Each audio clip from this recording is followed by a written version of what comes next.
You've enjoyed the informative podcast Stuff You Should Know with Josh and Chuck. Then came the more conventional Stuff You Should Throw that covered topics like frisbees, parties, and punches. Then you checked out Stuff You Should Grow that enlightened us all about things like carrots, pumpkins, and cannabis. You also listened to Stuff You Should Blow with an in-depth discussion on bubblegum, whistles, and Charlie Sheen. All of these followed by other hit podcasts, including but not limited to Stuff You Should Hoe, Stuff You Should Stow, and Stuff You Should Overflow. And now comes a brand new podcast you're sure to enjoy, Stuff You Should Sew, where we go so in-depth with needlepoint, it'll leave you in stitches. Let's take a sneak peek at an episode right now. Welcome back from the break, everyone. I hope you enjoyed our episode on Snags in Your Cardigan. And I just said cardigan, so it's time for listener mail. But unfortunately, the mail couldn't get here because we recorded in Atlanta, and we just had a 0.3% chance of snow 15 days ago, so the entire city has been shut down ever since. But don't worry, because next week we have a very special episode for you with a very special guest, musician and filmmaker Rob Zombie. That's right, he'll be live in studio with us. Live, yeah, wow! And discussing his 5 favorite things to sew. 5, yeah, wow! Those 5 things include leather, jean jacket patches, eyelids, lips, and doilies. Until next time.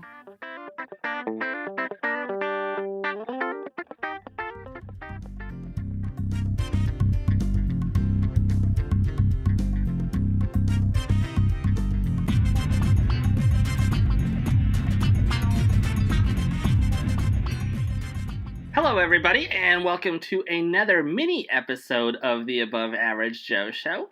And today's guest with us is Amor Owens. Amor, how are you doing today? I am doing well. Good to be here. Awesome. And Amor, you are an actress, and you've actually been working in the business for a while in like several different capacities, though. Yes. What different jobs have you had over the last whatever years you've been doing this? I don't even know how long it's been. I started doing work in the industry since 2010. I started off freelancing as a costume designer for White Stone Motion Pictures. They're based out of Beaufort, Georgia. For several years, I helped them with art department. I helped them with production. I was a line producer and unit production manager for a handful of their independent shorts. I helped cast some of these projects, and then I also freelanced with other production companies since 2010. But I would say for acting, I started seriously working when I signed with J Purpose Talent Agency in 2013. I've been working in front of the camera ever since then. Oh, wow. So that's been over 5 years then. Yeah, for sure. It's been wonderful. I've had so much fun. And the latest acting gig that you've had, which is the one that I want to focus on mostly today, was on a film that just recently came out that is called Little. And we're not going to spoil the movie for people because it has just recently come out from the time that we are recording this. But for the information that we have in the trailer, to give everybody an idea, if you haven't seen the trailer yet, what happens is there's a full-grown woman who's a business lady. She's very successful. She has her own app-making company. And one day she wakes up and she is little. She's, I believe, 9 years old, if I remember correctly. Might be 10. But she is the younger version of herself from when she was back in middle school.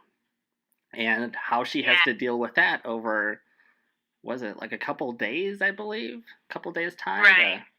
Try and figure out how to run her company as a child and and not let anybody know that she's a child. And so you want to hear some highlights of my work on set without spoiling it, right? Yes, as much as you can without giving anything away. I know that when I went to go see it, because I got to see a pre-screening of it a few weeks ago, that I saw you in a scene with a really nice car. I'm not a car person, So, but there was a really nice car out there that she was getting into, Yes. and it's one of those that's got really great pickup. It'll skid when you start the accelerator and all that other stuff. Right. And you popped up on the screen, and I forgot that you were even in the movie. I remember seeing you posting, "Hey, I got a job with Jay Purvis at some movie," and I had totally forgot it was that one. All of a sudden, I was like, "Oh, it's Amor." That's so cool you recognize me.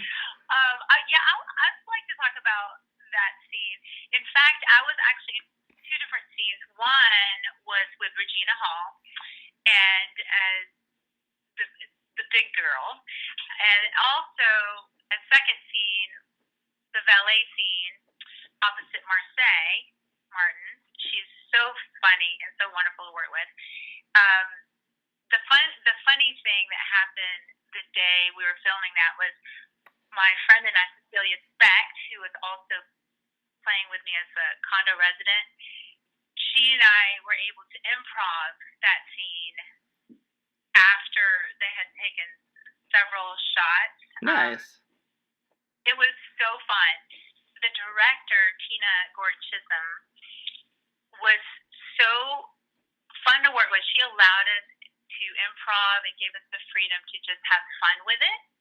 So we did that, and we did that for several minutes, just going off our script. We would do our lines, but then we would go off it, and it was hilarious. And as you know, the movie itself is hilarious.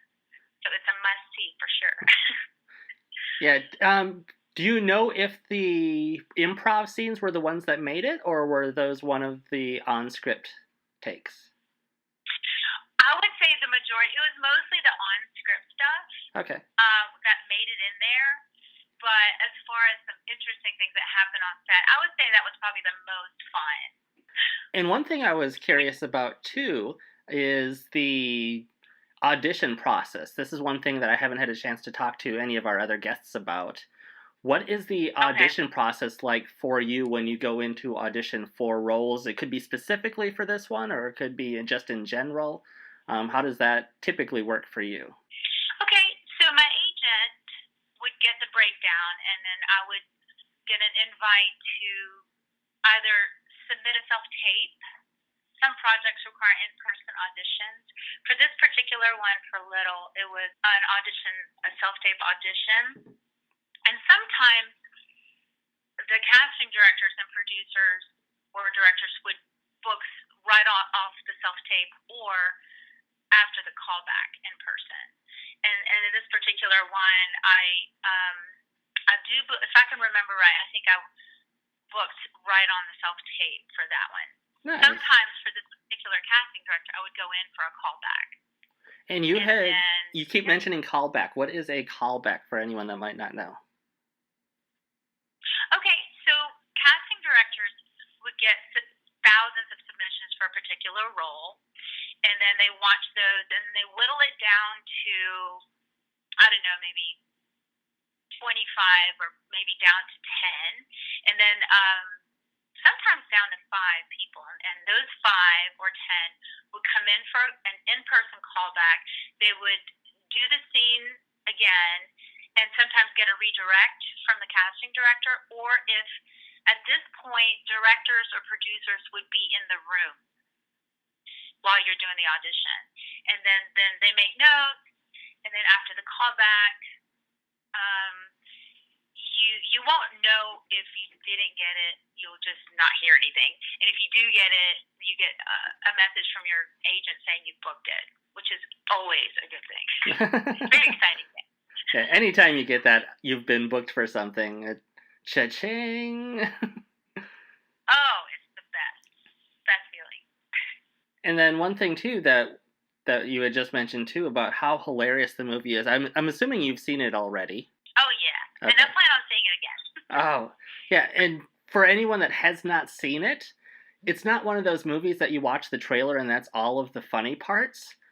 There's like 100 other funny parts in there. There's at least like a couple dozen even funnier parts in the movie.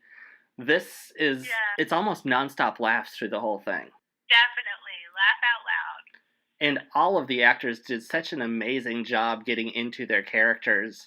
honestly, besides the three lead females, all of the males in this movie, to me, did an outstanding job just getting into their characters with her boyfriend and the guys that work for her and everybody else. The guy that just wants to have a donut. I thought he did a great job. And I have to see it again so I can catch all the funny stuff again, because I know I've missed them. Yeah, and I was in a crowd too, and I know that there were jokes that I must have missed at some point because everybody was laughing over them. Right. And what are some of the other projects that you've worked on that people may have seen you in, or that you've worked behind the camera on?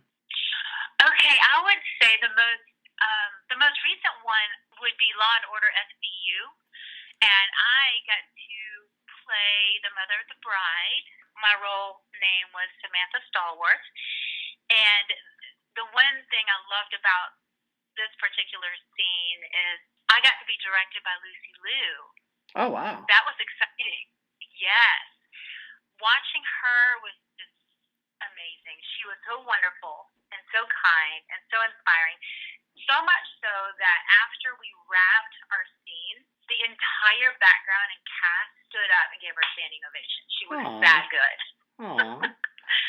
Yeah, I've been a fan of her since Ally McBeal, which I feel like a lot of people barely remember, but it was such a good show. Wow. Yeah, she was wonderful. Beautiful person. And what other projects have you worked on? I also was in The Resident. I played a neurosurgeon. That was cool. I got to perform brain surgery. My dad was a surgeon, so he was probably looking down from heaven and smiling. Me pretending to do surgery. My parents wanted me to be a doctor growing up, and now I just get to pretend. And cool. Did you have like a dummy that you had to perform on, or was there an actual background person lying on the table, or what did they use as the corpse or the body? Oh, that was really interesting because we actually had the live principal actor lying on the surgical table. Oh, wow. And then the props people put a dummy rubber prosthetic on her head, and I was performing. I was clipping an aneurysm from that, looking through a microscope. And with Dr. Oakley. Did they have you do any research on it ahead of time, or was it nothing that you needed to know exactly how brain surgery actually works, or was there an expert on set saying, okay, when you look through here, just make sure your hands are here? And well, you know what I did when I prepared for this particular audition, I did research on it. And then when I booked it, I refreshed my memory and actually researched what it was like. I mean, I'm just a geek like that, you know. And having grown up with my dad being a surgeon, I was very interested in all the stuff that he used to do. So when I got on set, there was no expert on neurosurgery, but there were... But you, other than you. Other than me, of course, yeah. There were the prop people there who were telling me how to handle the materials, but then there was also the first AD that was there blocking me, making sure that my eyeline was correct, looking down the microscope. Yeah. And still being on camera and seeing my expression. So that was, as far as technicality-wise, that's the only expert that was there, but there was no doctor there. And I'm assuming all the research that you did ahead of time was basically just reading and not any performing of brain surgery? Right. No, so YouTube is awesome. It's just a great reference, and Google, of course. So I read about aneurysms and, you know, all the causes of it and what would happen if you clipped an aneurysm, and then I watched actual surgeries. Oh, wow. If you have a weak stomach, I would not suggest that you watch them. Yeah, I've tried watching one once. I got 2 seconds in and was like, nope. Yeah. So, but I endured it. All for the craft. Is there any other projects you want to talk about? Oh, yeah. I also was cast in an independent film called Groomed, and it was based on a true story about human sex trafficking.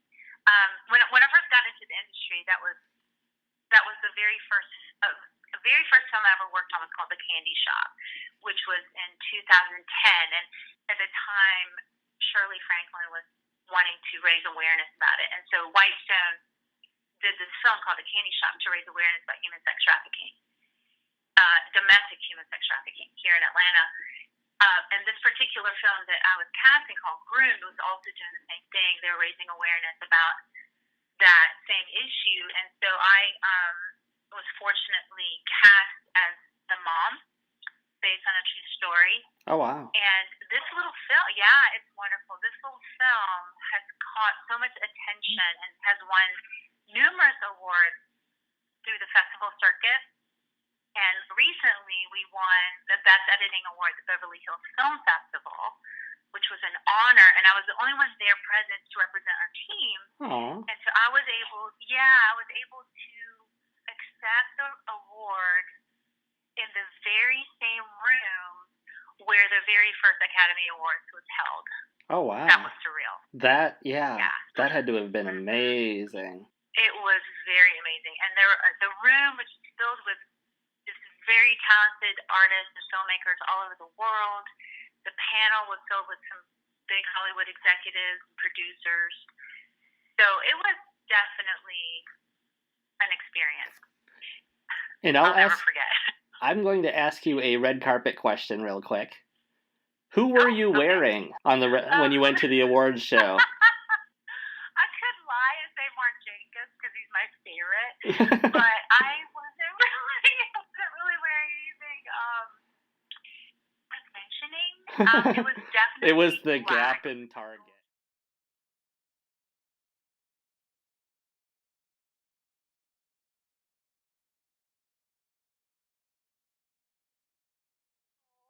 Accessories, so it was sophisticated. Very good. Thank goodness.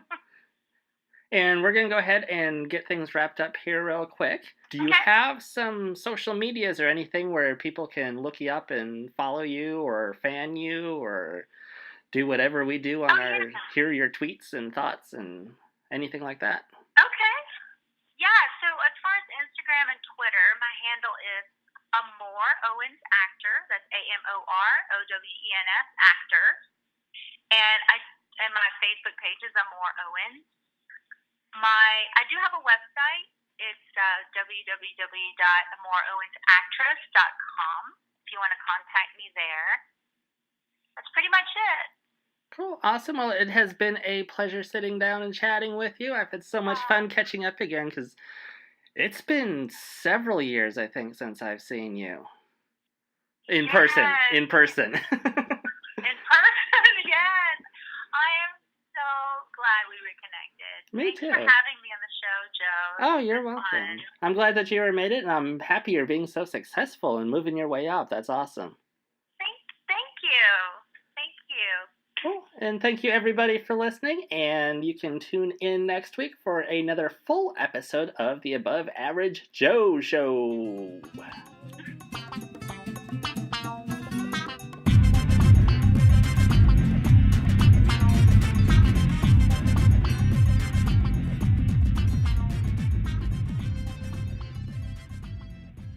Thank you again to our special guest on this mini episode, Amor Owens. And be sure to check out our Facebook, Instagram, and Twitters. And you can also find us on Spotify, Stitcher, and iTunes. You can also check out another podcast I co-host, The Extraordinary, and other great media content by Moon Possum Productions at moonpossum.com. I love that you're doing